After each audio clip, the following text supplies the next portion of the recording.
Deixar lá, dona Matilde? Hoje deixa aberto. Boa tarde a todos.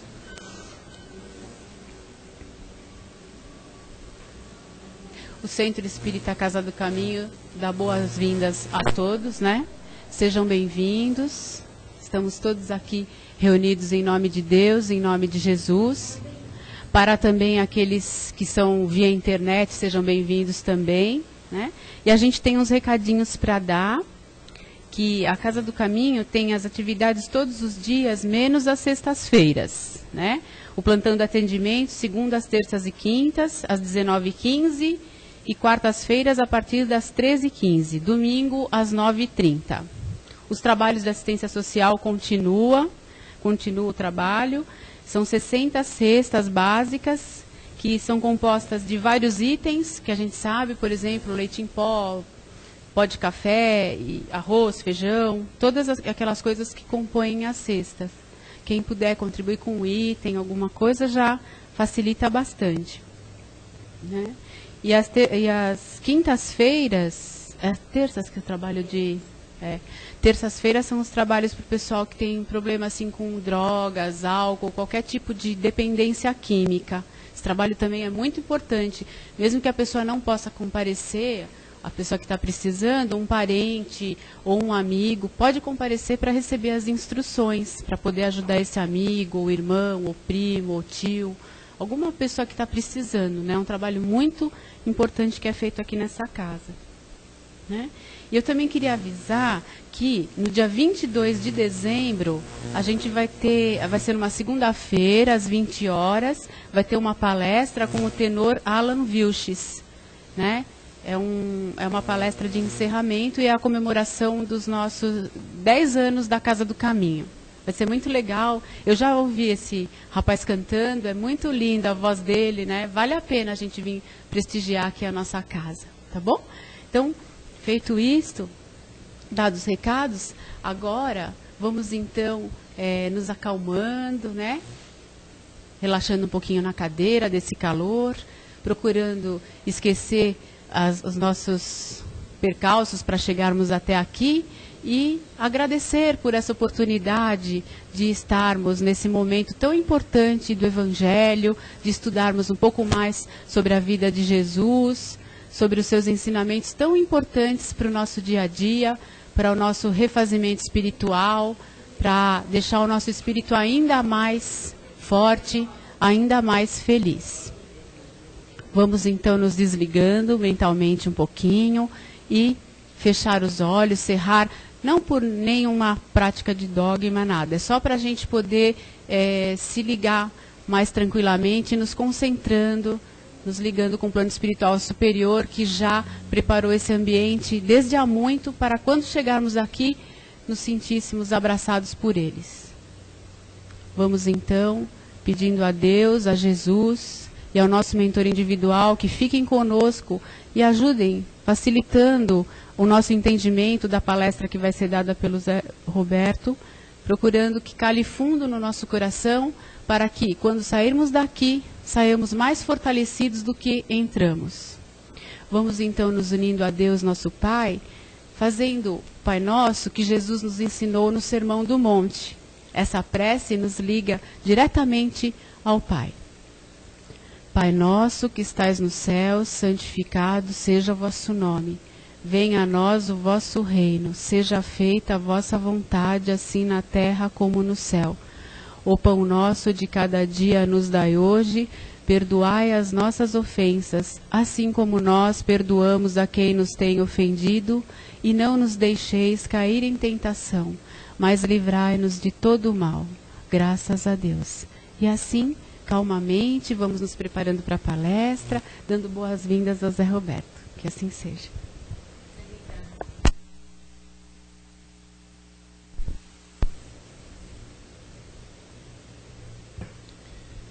Boa tarde a todos, aqueles aqui presentes, aqueles nossos companheiros que nos assistem online, pela internet. É sempre uma alegria quando nós temos a oportunidade de falarmos sobre os ensinamentos de Jesus, os ensinamentos dos seus diletos apóstolos, né? Que hoje nós vamos abordar uma página de Paulo, e com a sua visão na doutrina espírita. O tema que vamos falar hoje é do livro Fonte Viva, psicografado pelo Espírito de Emmanuel, pela mediunidade do Chico Xavier. É o item 4, que fala do tema Cada Qual. Esse tema aborda o fato de que nós somos filhos de um mesmo Pai. Todos nós somos criados por Deus e todos nós temos características distintas, porque nós somos individualidades. Mesmo aqueles espíritos que já alçaram a esfera crística, eles mantêm a sua identidade. Então cada um é cada qual. Cada um tem sua característica. Embora eles estão na perfeição absoluta, cada um tem a sua identidade própria.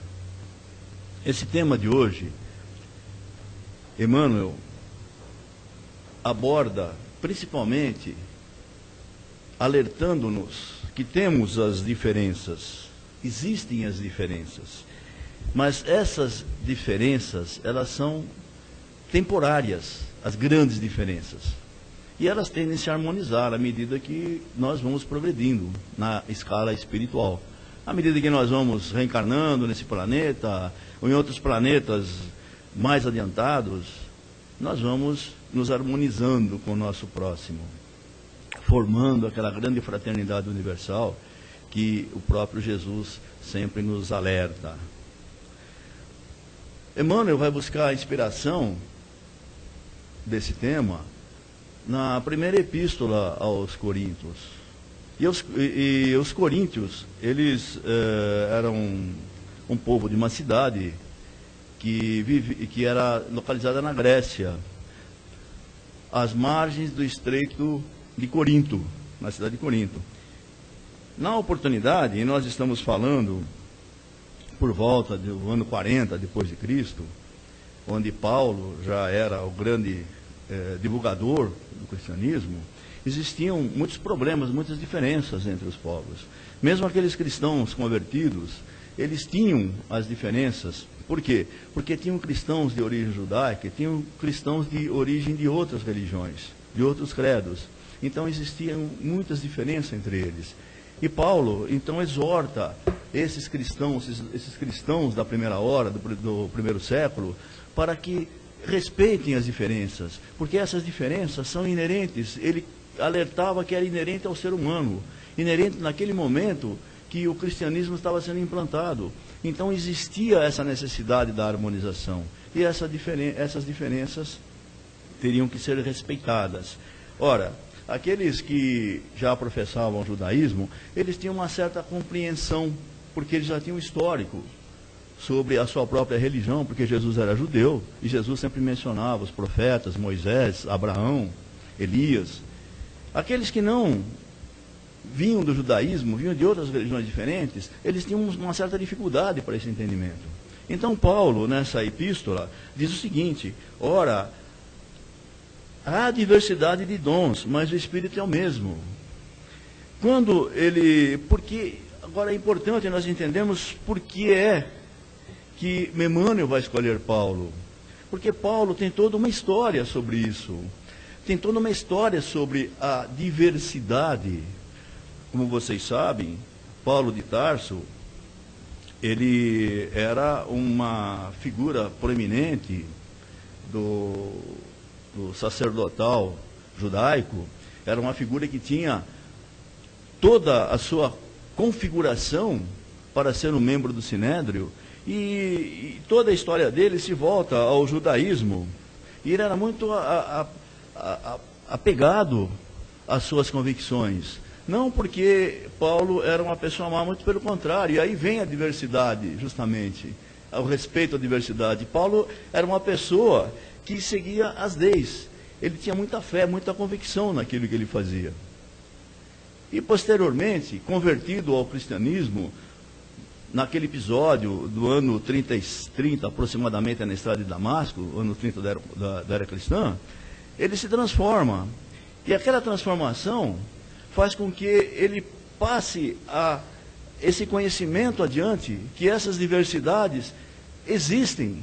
Ele próprio tinha diversidade de opinião, tinha diversidade de crença, mas entendendo o cristianismo, entendendo a lei do amor, da caridade, da fraternidade, ele se transforma. Tanto que todas as epístolas, as 14 epístolas que Paulo escreve para os gentios, ele sempre fala em amor, em fraternidade, em união, respeitar as diversidades. E essa epístola, 1 aos Coríntios, então, ele aborda enfaticamente essa condição de diversidade.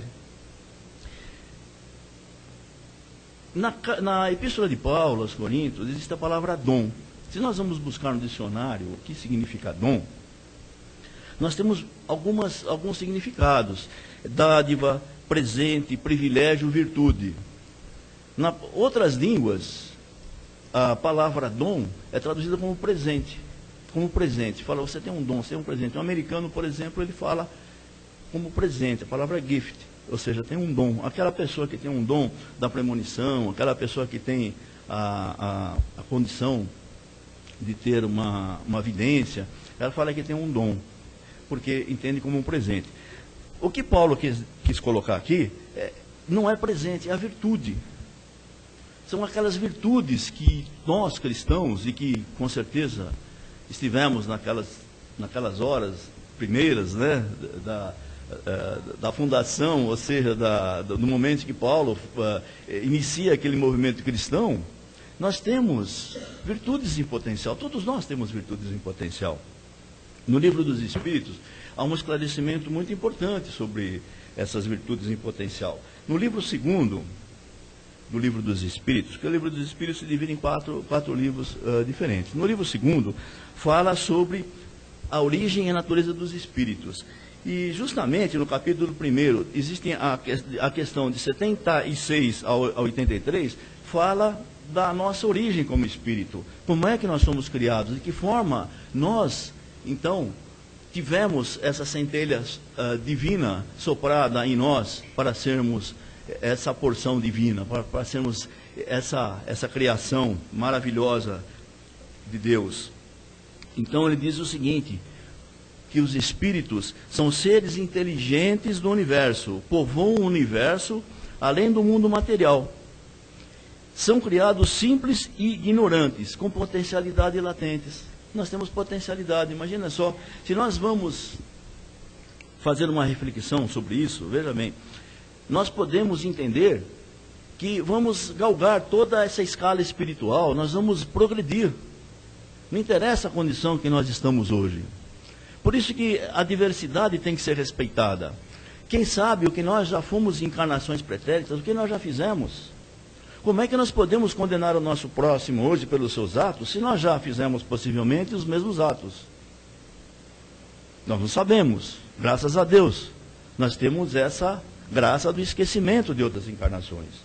Então, nós não podemos condenar atos que outros irmãos, outras criaturas fraternas fazem. Por quê? Porque possivelmente nós também passamos por esse caminho. Todos nós, então, temos a potencialidade. Todos nós, se nós olharmos um para o outro aqui, nós sabemos que nós temos a potencialidade para chegar à esfera crística, que é uma coisa maravilhosa. Parece uma coisa mágica, parece uma coisa assim, que nunca vai acontecer, mas vai acontecer. Nós somos criados para isso. Nós somos criados para atingirmos a perfeição relativa, não a perfeição absoluta, que é a perfeição de Deus.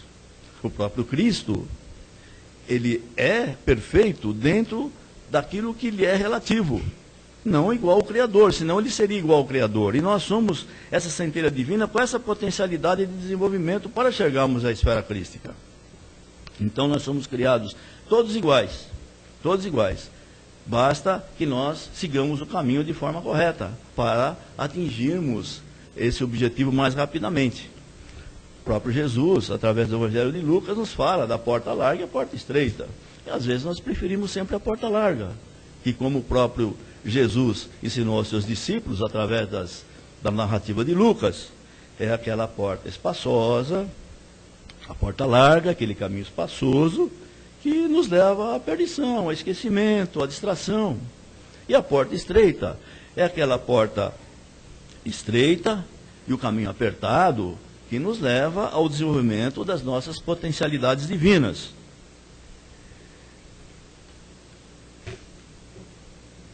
Se o dom é uma virtude, e todos nós temos que respeitar aquelas virtudes em potenciais existentes no nosso próximo, Joana de Ângeles esclarece assim de uma forma bastante didática no livro Ser Consciente.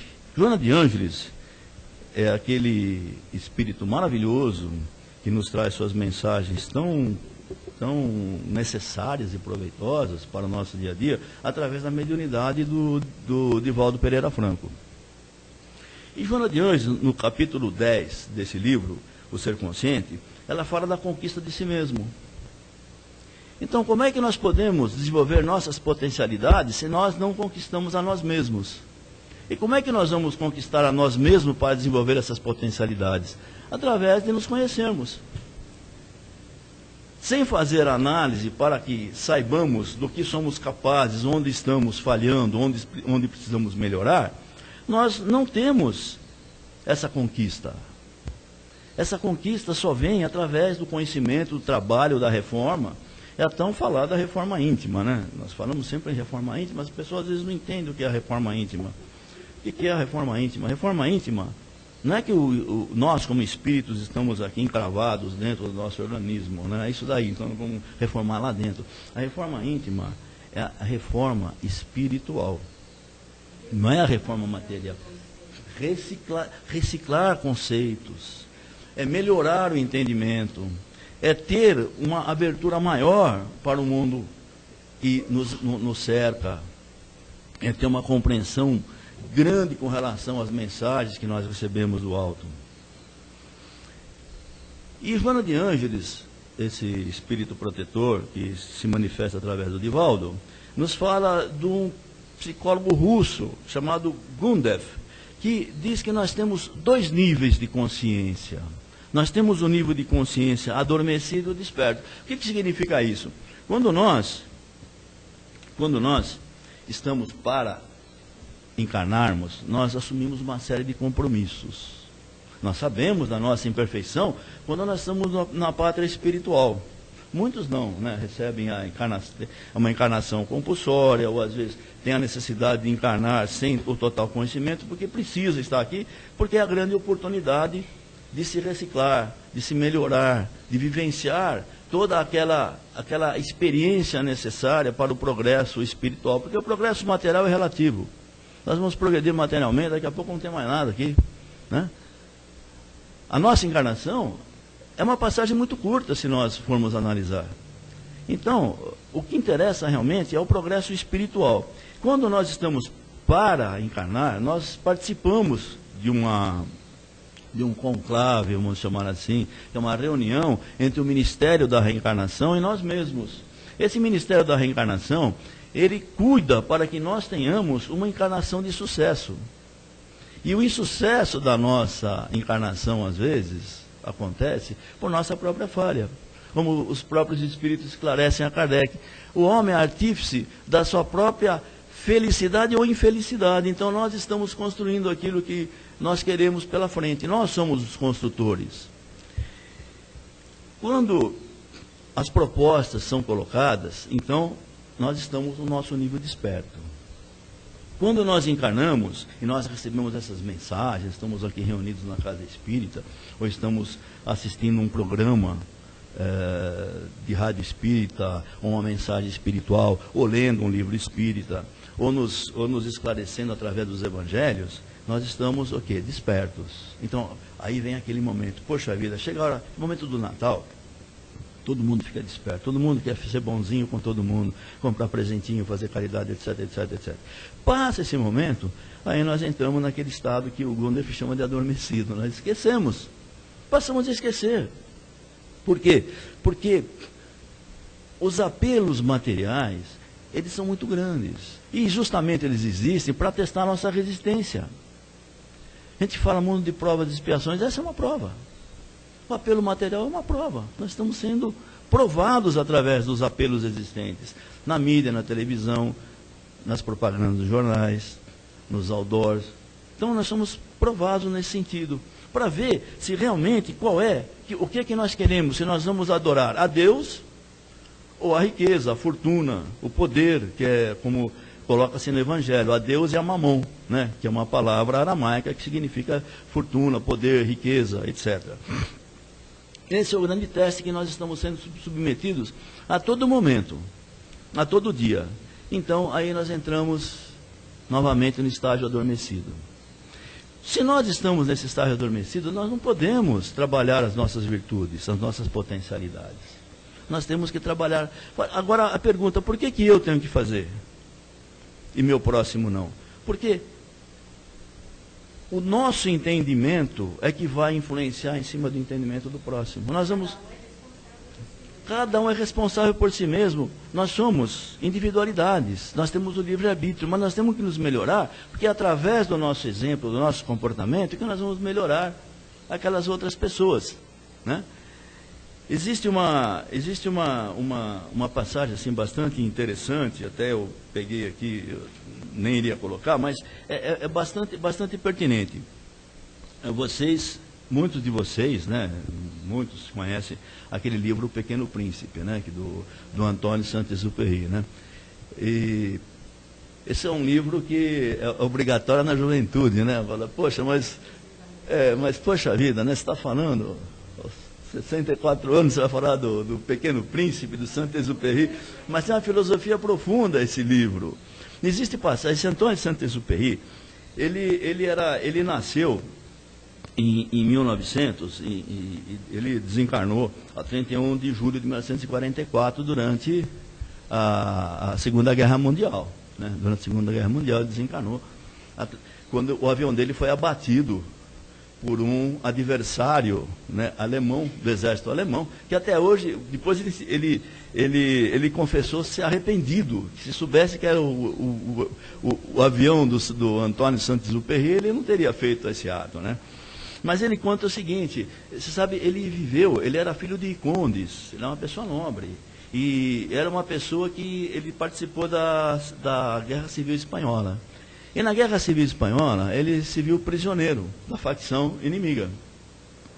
E essa Guerra Civil Espanhola, embora não se tenha muitos relatos, foi uma guerra muito cruel. A Guerra Civil Espanhola foi uma guerra bastante cruel, bastante severa.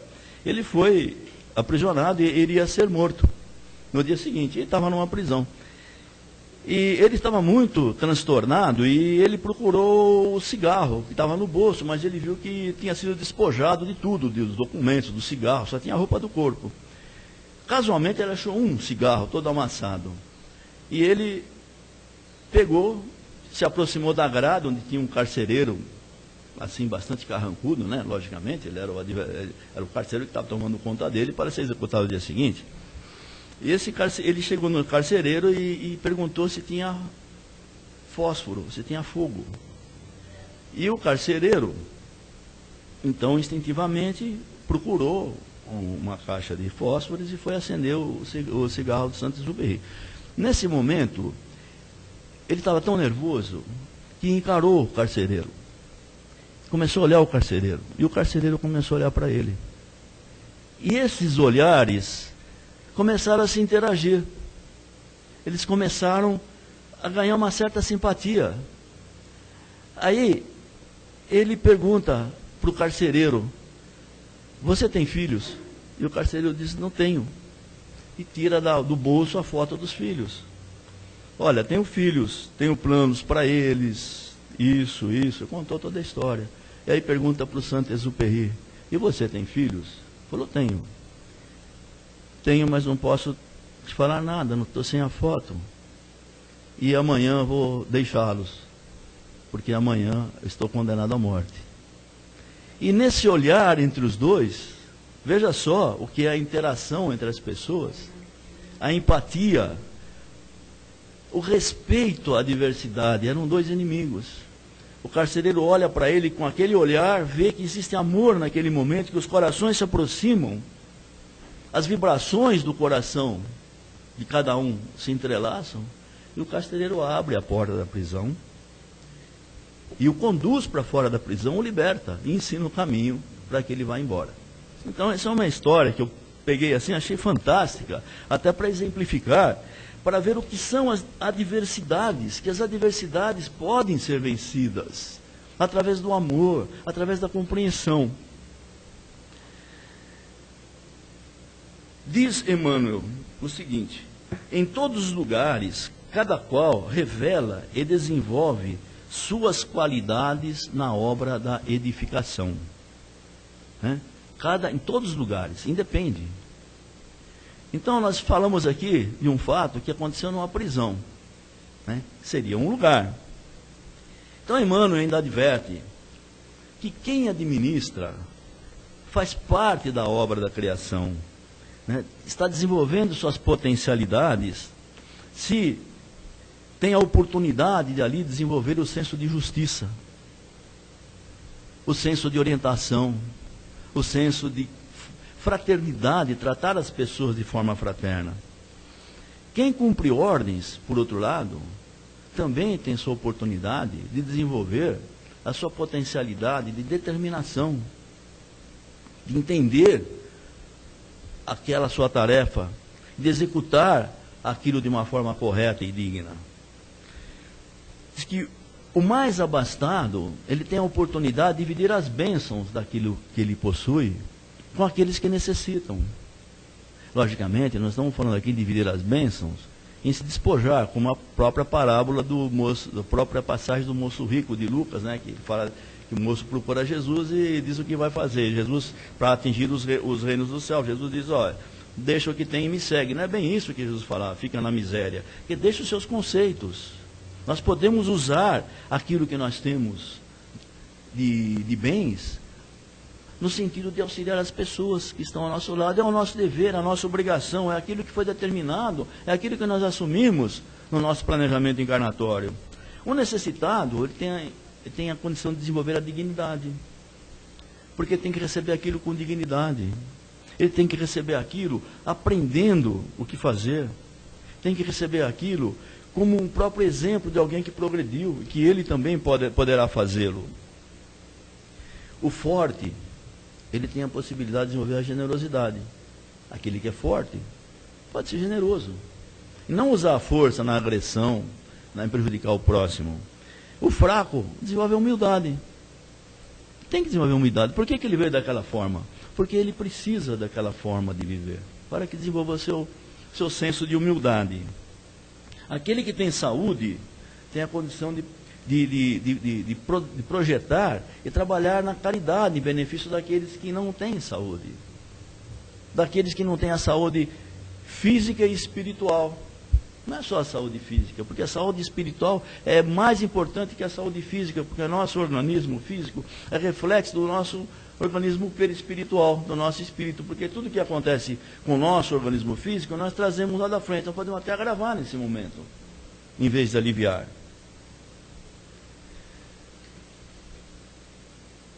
Os que detêm o conhecimento, essa abordagem de Emmanuel é fantástica, porque aqueles que detêm o conhecimento, ele tem a condição de auxiliar e renovar-se no bem, no amor.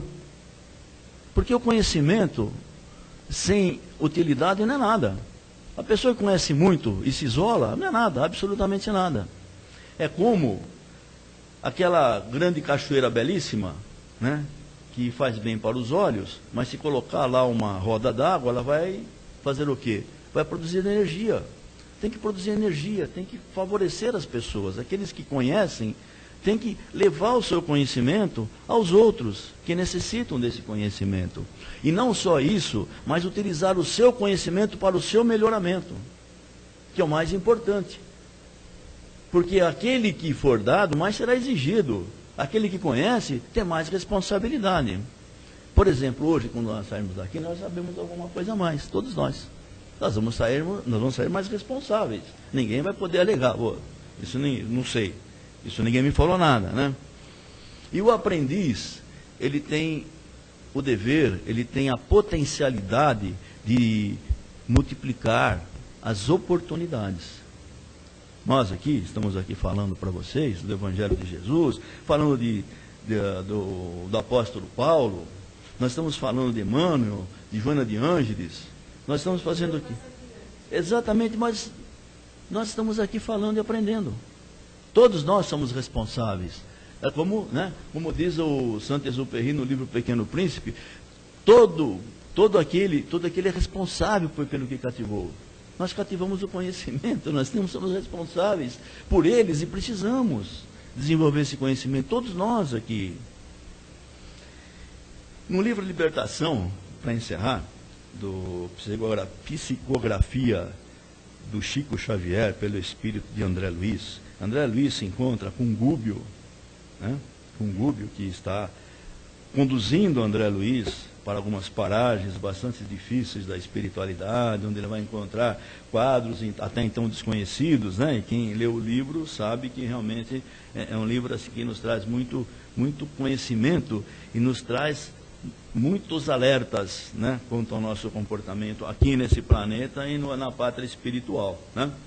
Então, o Gúbio, ele está passando uma mensagem para André Luiz, no sentido de que adverte quanto ao perigo da centralização dos sentimentos em recursos exteriores, ou seja, né, no egoísmo, na incompreensão, no ódio, e principalmente no apego à matéria, aquele apego demasiado à matéria que prejudica quando estamos libertos do organismo físico, passando para a pátria espiritual. Isso é uma coisa tão certa quanto a nossa encarnação e a nossa desencarnação, ou seja, a nossa, palavra popular, morte, né, que se não deve falar, mas quando nos libertamos do nosso organismo físico e vamos para a pátria espiritual.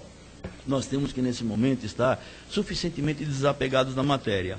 E a mensagem final, que eu vou deixar com vocês aqui, que é uma frase que Gúbio passa para André Luiz, achei assim fantástica, que diz o seguinte, aborda exatamente esse aspecto de cada um, com sua característica, cada um com seu dom, com suas virtudes e qualidades que nós temos que desenvolver. Gúbio diz assim para André Luiz, qualidades morais e virtudes não são meras fórmulas verbalistas, ou seja, não é blá blá blá, né? Realmente é uma coisa muito profunda. São forças vivas. Sem a posse delas é impraticável a ascensão do espírito humano. Ou seja, ele quis dizer que sem as qualidades morais e virtudes é impraticável o nosso progresso espiritual. Vem justamente de encontro a mensagem que Jesus nos traz através dos evangelhos, dos 4 evangelhos, Lucas, João, Mateus e Marcos, e também das cartas de Paulo, né? A necessidade de nos harmonizarmos e do nosso entendimento, do nosso melhoramento. E que a hora está avançada bastante, que Jesus esteja com todos nós, que os nossos amigos da espiritualidade possam estar nos acompanhando e que essa tarde possa ser de muito proveito para todos nós, em matéria não só daquilo que todos nós aprendemos aqui, mas que nós devemos também praticar. Que Jesus nos abençoe a todos. Tá, hoje não tem? Então tá. Já faz as vibrações? Já faz as vibrações. Hoje então não tem perguntas, tá, gente? Eu só queria completar uma coisa que eu acho importante, assim, quando Jesus falou, não pôr a candeia debaixo do alqueire. Então, por exemplo, a gente aprendeu algumas coisas mais sobre o Evangelho, né, de Jesus. Então, é importante, numa conversa que a gente vai ter com um amigo, ou na família, ou no trabalho, onde a gente for, a gente plantar essa sementinha. Não precisa ficar com medo, com receio de falar sobre Jesus, que vai parecer que é careta ou alguma coisa assim. Eu acho que no estágio que a gente está, a gente tem que ter essa consciência e se colocar sempre, que isso vai brotar e vai espalhar a paz, que é o nosso dever, né? E a nossa reforma íntima vai se fazendo assim também, todo dia, dando um pouquinho da gente, uma palavra amiga, né? Então, assim, nesse estudo que a gente fez hoje à tarde, deu para tirar isso também, né? Sobre a reforma íntima é legal. Então, o evangelho também, fazer o evangelho no lar, que isso é importante, fortalece a família, fortalece os amigos, os vizinhos. Aquele vizinho mais distante é fortalecido também pelo nosso evangelho no lar, né? Então, é importante manter essa postura, essa elegância espiritual, né? Porque não adianta só o corpo físico, tem que ter o corpo espiritual, tá bom?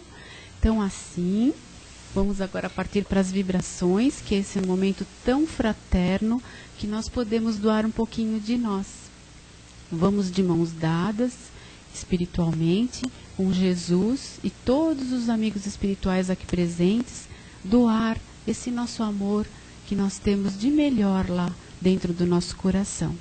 Vamos imaginando o planeta Terra todo envolvido com muita paz, fraternidade entre todos os povos, entre todos os governantes, aqueles que são responsáveis para ajudar a humanidade, para que todos possam ter boas ideias, que possam usar esses ensinamentos que Jesus nos deixou. Vamos vibrando também por todas as pessoas que estão enfermas, nos hospitais, nas ruas, nos seus leitos, nas suas próprias casas. Que Deus e que essa nossa vibração amorosa chegue a cada um. Vibrando também por todos os velhinhos, principalmente aqueles que se encontram sós ou adoentados, por todos os jovens, aqueles que estão na beira de cometer algum engano, algum equívoco, e aqueles que estão firmes no caminho do bem, que continuem. Vamos vibrando também por todas as criancinhas, para que cresçam com esse amor, para ajudar ainda mais esse nosso planeta Terra tão bendito. Vamos vibrando por todos os trabalhadores do bem, para que continuem na sua caminhada, implantando a paz e o amor por onde quer que passem. Vamos vibrando também por aquele pessoal de Santa Catarina que ainda precisa de muita ajuda, os nossos irmãos aqui do Brasil, que Deus possa abençoar a todos. E assim vamos chegando até os nossos queridos familiares, nossos parentes, nossos vizinhos que estão precisando, alguém que nós sabemos que está necessitando do nosso amor e da nossa compaixão. Envolvamos essa criatura com muito amor e muita paz. E chegando a nós mesmos, para que possamos também, fortalecidos, continuar a nossa caminhada com muita paz, muita determinação no caminho do bem. E agradecidos por esse momento, a essa casa que nos acolhe com tanto amor, vamos dando graças a Deus e agradecendo ao plano espiritual que sempre nos dá o seu apoio e o seu amor. Obrigada a Deus nosso Pai, obrigada a Jesus, graças a Deus. E agora vamos continuar na outra parte, que são os passes. E a tia Cida vai ficar fazendo a palestrinha um pouquinho. Obrigada.